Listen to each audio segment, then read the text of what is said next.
Welcome, welcome, welcome. Today let's paint some cherry tomatoes with watercolor. Now last week I painted some fruit out of my imagination, but this week I am using my very own garden as inspiration, and I know that those are yellow pear tomatoes, but we're calling them cherry tomatoes because I do have some cherry tomatoes. If we haven't met yet, I'm Viv. Welcome to Art with Viv, and I am so excited to share this simple, easy project with you. It's very much like the one that we did last week, only with tomatoes. So let's jump in. Now first, I am going to just take my little tomatoes that I have gathered from my garden, and I am going to sketch them out. I am going to erase a lot. That's why I don't like to sketch on camera, because I am a big time eraser. I erase more than I probably sketch. But we are going to just get the shapes here. I'm just going to wing it.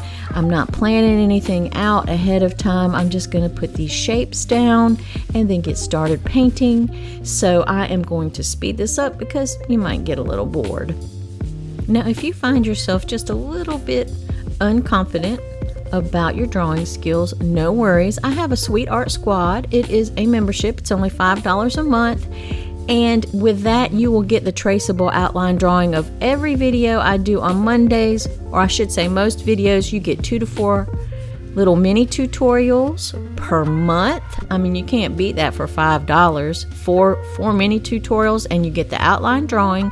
You get the exact supply list that I use, as well as some tips on how to mix colors, where to put the colors, and things like that. It is, and the reference photo if there is one. So it is really a great deal for only $5, and I just thought I'd mention that to you. So as you see, I'm trying to use some of those rules of composition, breaking up, doing different sizes of shapes, different sizes. I'm overlapping them. I'm also clustering them in groups and spreading them across the paper using all of my paper.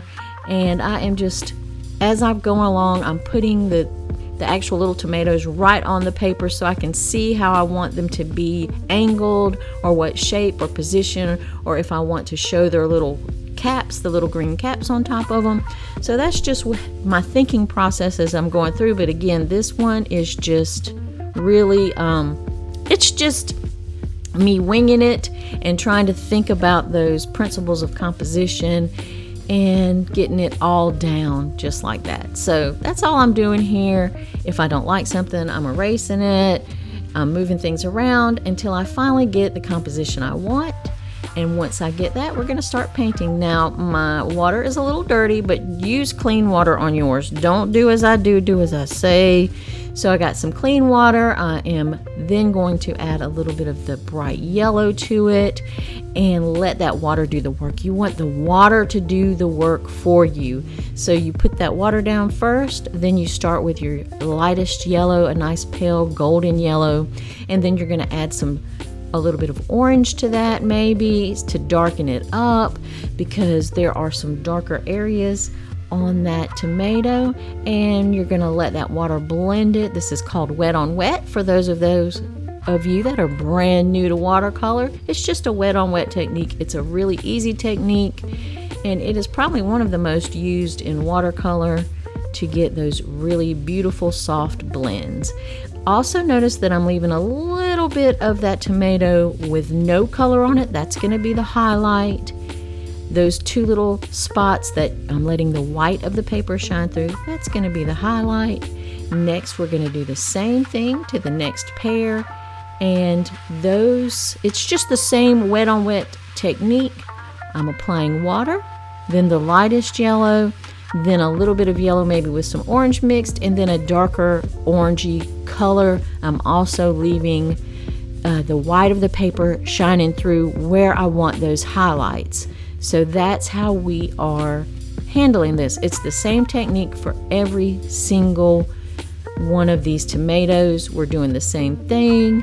We are wetting it first. We're dropping in our colors. I'm looking at the tomatoes as I'm doing it so that I can see where shadows are, where highlights are, and just dropping the colors into those areas where I see it, and making sure that I leave a little bit of the white of the paper for highlight. It's really simple.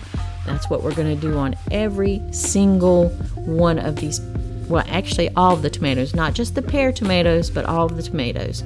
So that's how we're working that. And I just love it when you got the paper wet and you start dropping in those colors and they start mixing and mingling. It is so satisfying. Oh my gosh, it's so satisfying. So I really like the wet on wet technique for this. So I'm going to let you enjoy a little bit of music. All of these pear tomatoes are the same exact technique, so I'm just going to let you watch and enjoy. I will be back shortly.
Once you get all of your yellow tomatoes painted in, you're going to let it dry completely, and then we're going to start on the next little red tomatoes.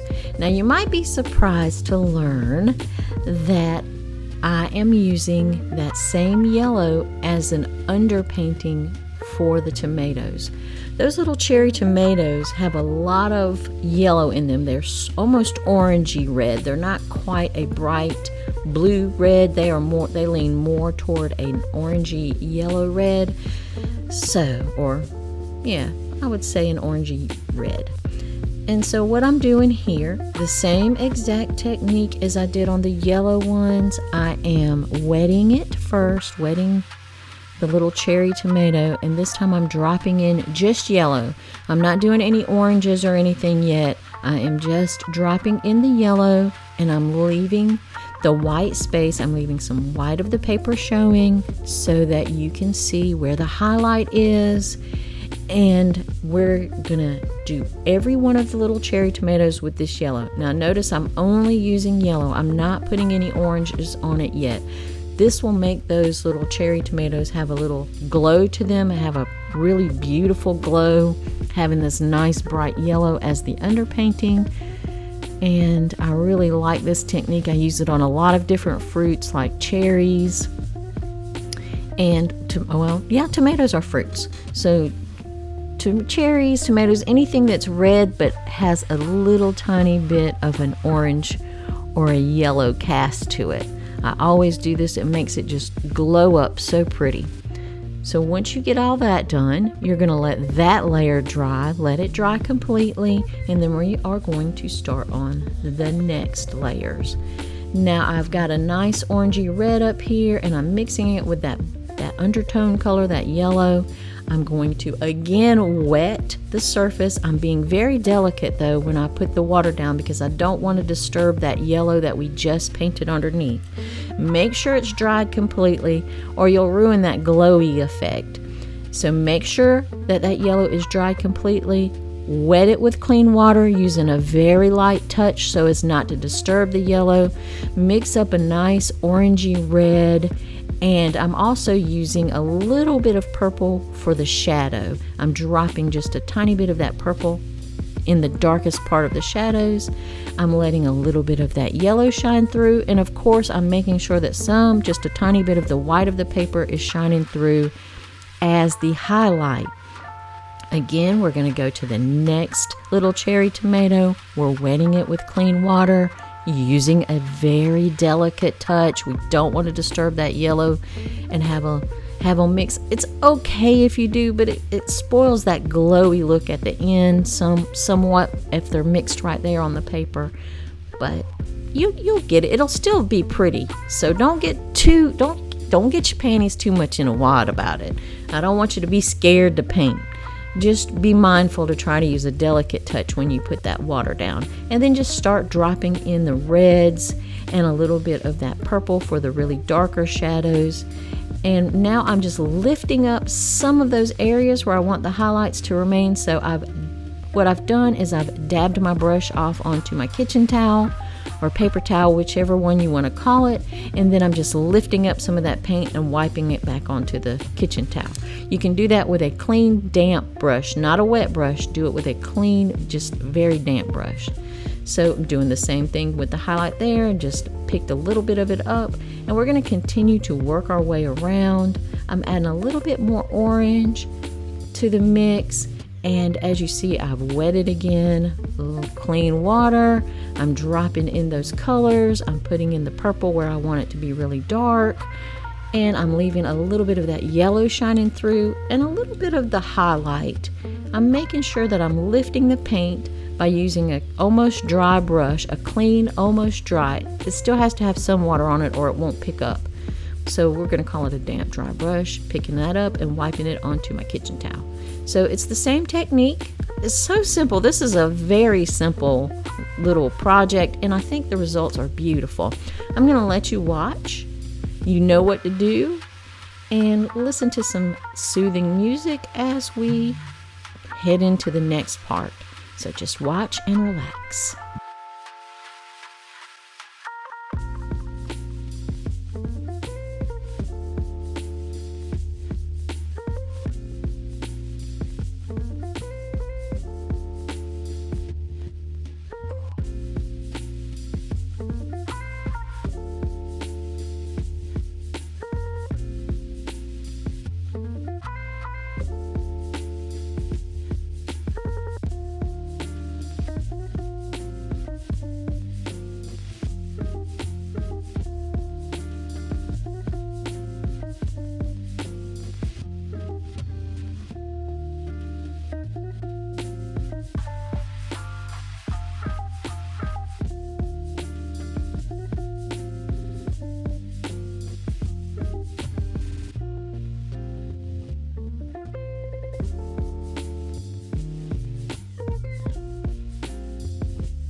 So once you've gotten all of your cherry tomatoes with their first layer of red, we're going to come back later. We're going to let this dry completely, and then we're going to move on to the very next step. Come on, let's go. So now we've got it dried by the magic of video. I am mixing up a little bit more of a deeper golden yellow, and I am just applying it to those pear tomatoes, those little yellow pear tomatoes. These are really good in salads. They're really good in pasta dishes. I made some pasta primavera, and it gives it a little colorful pop at the end to use both the cherry tomatoes and the pear tomatoes. I just like to have a colorful pasta. Anyway, we are applying that, and then we're taking clean water and going around the edges to make sure that they're soft, because we did not wet this one ahead of time. We're just sort of glazing on a little bit richer, more golden tone. While it is still wet though, we are going in with a deeper orange. Once we get that golden tone on there, we're dropping in some of the deeper, more yellowy or orangier color in there. And we're still making sure that we preserve the white of the paper where we want the highlights, and just working our way around, adding a little bit more shadows, and it just gives the pear tomato just a little bit more dimension. We love dimension. We love it. We're not doing ultra realistic. But we do want it to have some realism. This is more of a designer thing. I don't know why I have gotten into making paintings that look more like designs, but that's just where my brain is going right now, so bear with me. Next week, there's no telling what I might decide to paint for our Monday video, but, just stick with me. So now I did wet that one a little bit before that I added on the colors. And I am, again, while it's still wet, adding in the deeper orangier yellows, yellowy or orange, whatever you want to call it. It's almost orange, but it has a lot of yellow in it. So just, again, I'm wetting it with clean water. And I also switched to a larger brush because it was just easier to cover more area with that bigger brush. I can't decide on which brushes to use. I've gone from a size 2 and now I'm on a size 8. So just use the best brush for the area that you're working on that's most comfortable to you. That's the best advice I can give you, because when I'm struggling with a brush, I throw it down and pick up another one.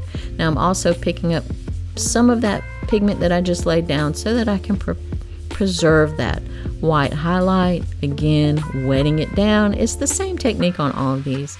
Wetting it down, dropping in a little bit more of that golden yellow. We're just really darkening up and deepening up the yellow, and also adding a little bit more dimension with a few more darker oranges, or they're not really darker oranges, they're light oranges, but they're darker than the yellow. There you go. Okay, so I'm gonna let you watch just a little bit, and I will be back shortly.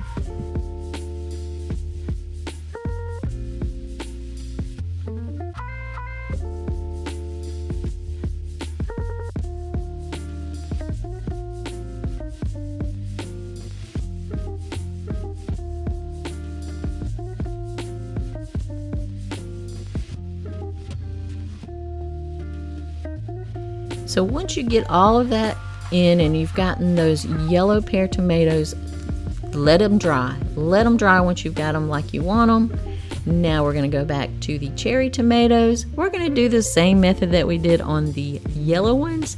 We're going to lightly wet it with clean water, and then I've got a sort of a red glaze. It's almost a cherry red that I'm dropping into that wet gloss of water that we just put. It's just like a little thin layer of water that we put over the whole cherry tomato, and then we're coming in and dropping in that really bright red, kind of a cherry red glaze over it. You want it to be really watery because you want all that work that you did on the other layers to shine through it.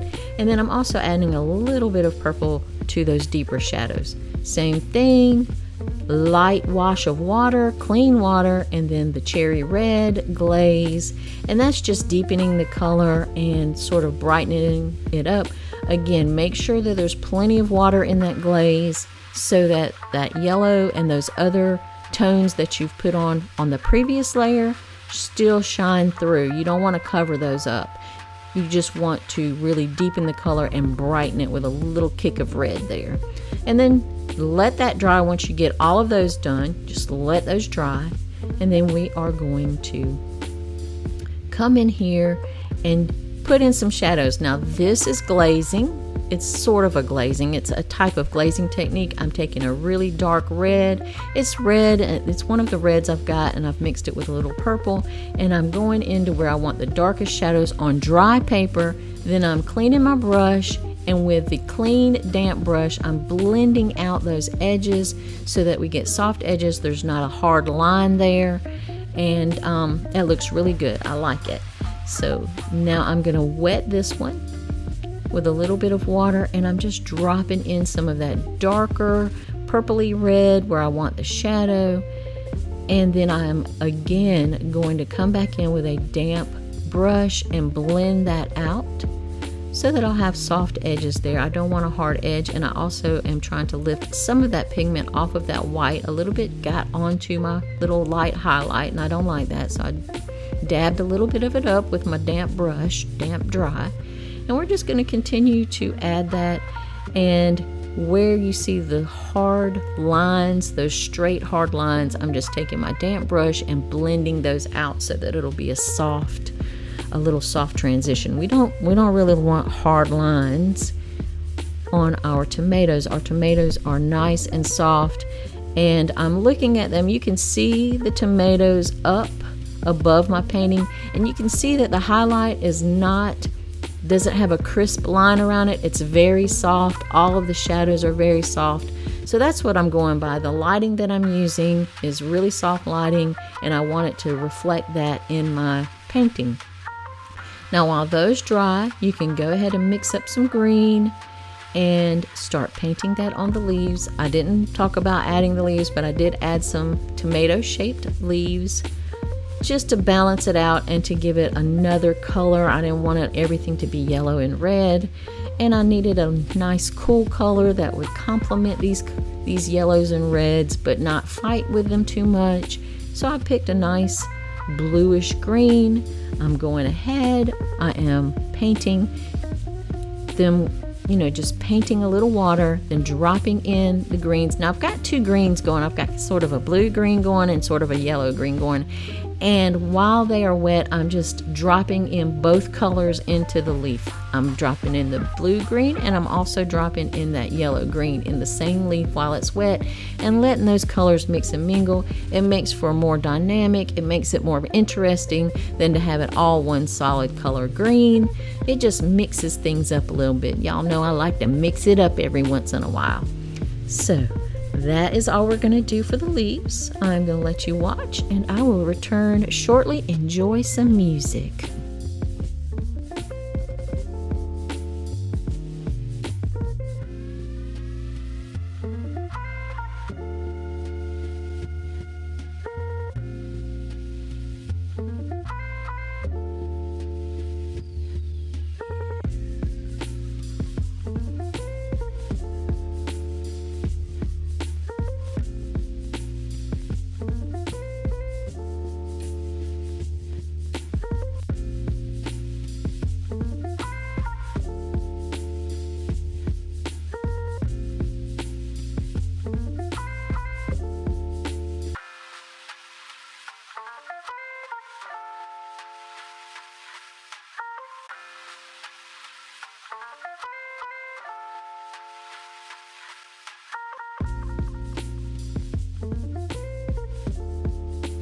Now once you get the green leaves painted in, we want to do the little stems, the little caps on top of the tomatoes. And for those, I'm going to go with a little bit more bright yellowier green. And I'm taking my tiny little number 2 brush that's got a very nice point on it, and I'm just going all over the little stems and the little sepals that have curled up around the stems and painting them a nice bright green, sort of a yellow green. And while we are doing that, we are letting those blue-green leaves dry, because we are going to come back and add a little more color to those as well. So that's all you got to do is we're just adding a layer. We're not doing any shading right now. We're just adding the first layer of this yellow-green to the little caps of the tomatoes.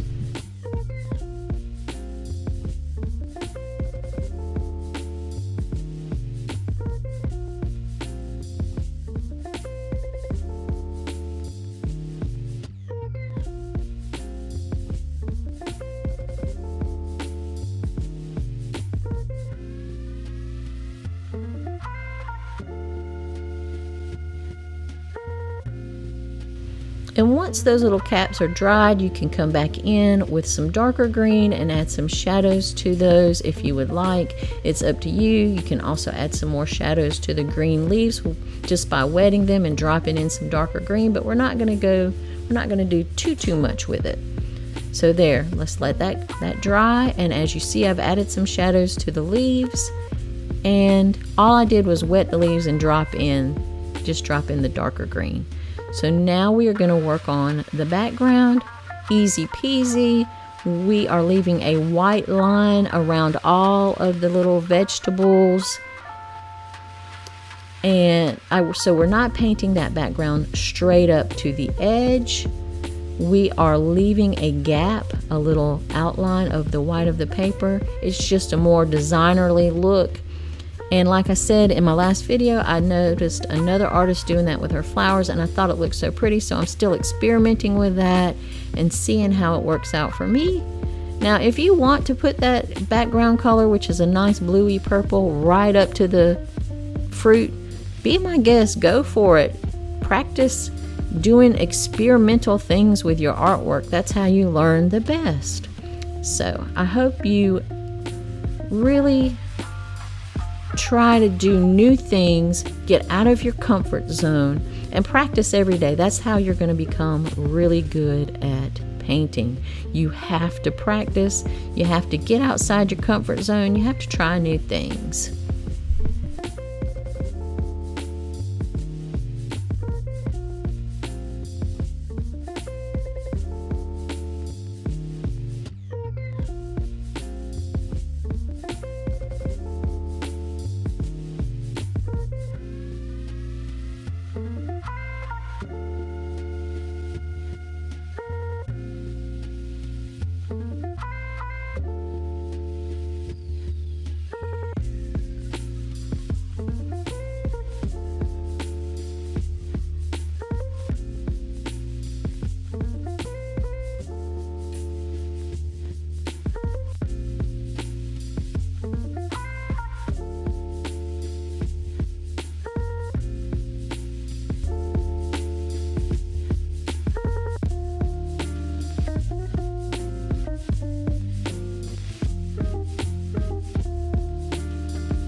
Now I like how this purple has turned out, but I think I'm going to add another layer. I'm not going to do that on camera. You know how to do another layer if you want, just to darken that purple up. There's no point in me boring you with watching me do another layer. So just know that I put another layer of that purpley blue onto the background to darken it up, and that was my final piece there. And I hope you've enjoyed it. If you did, please give me a thumbs up. Consider subscribing. Share this with a friend. Any little thing can help me. So thanks for watching. Hit that subscribe button. Hit the thumbs up. Leave me a comment. Tell me what you'd like to see me painting.